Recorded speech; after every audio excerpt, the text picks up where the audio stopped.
अब देखते हैं प्रश्न संख्या 6 का सी। ठीक है, भारत में जनांकिकी संक्रमण की प्रक्रिया एक समान नहीं है। जनांकिकी संक्रमण सिद्धांत के संदर्भ में इस कथन का परीक्षण कीजिए। ठीक है, तो सबसे पहले जनांकिकी संक्रमण सिद्धांत के संदर्भ में कुछ बताएंगे संक्षेप में।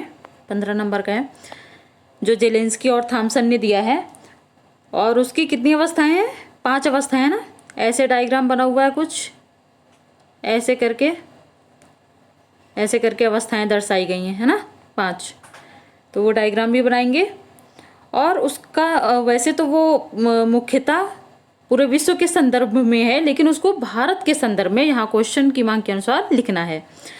जैसे जब पहले मृत्यु दर अधिक, जन्म दर भी अधिक थी पहली अवस्था में, है ना।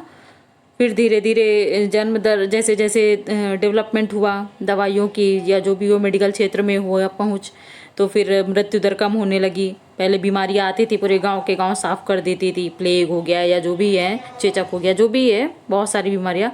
और फिर धीरे धीरे स्थिरता आने लगी। तो वैसे 5 अवस्थाएं थी। तो भारत के संदर्भ में भारत के राज्यों का उदाहरण देते हुए उसका कीजिए। जैसे भारत के कई राज्य डेवलप्ड हो गए हैं, तो वहाँ जो जनसंख्या स्थिरता की स्थिति आ गई है। जैसे शहरी क्षेत्र हो गए, दिल्ली हो गया, और जैसे अभी भी यूपी और बिहार, वहाँ हम दो हमारे दो या हम दो हमारे एक, ऐसी प्रक्रिया चल रही है।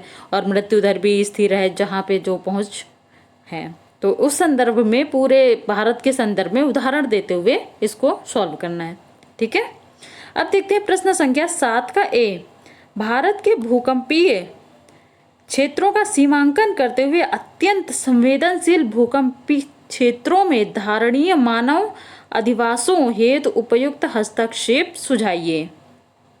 ठीक है, तो भारत के कितने भूकंप जोन में बांटा गया है वो बता देना है। और अत्यंत संवेदनशील क्षेत्र हिमालयी क्षेत्र हो गया, उधर आपका अंडमान निकोबार क्षेत्र हो गया, है ना, नॉर्थ ईस्ट हो गया। तो ये इन क्षेत्रों को बताते हुए वहाँ पर जो अधिवासों का निर्माण है कैसे होना चाहिए कि हर महीने या हर साल 6 महीने में भूकंप आते ही रहते हैं, तो घर गिर जाते हैं। और फिर जैसे ही तो वहाँ पर कैसे अधिवासों का निर्माण किया जाए, तो वो सारे सुझाव आपको बताने हैं। ठीक है, 20 नंबर में लिखना है।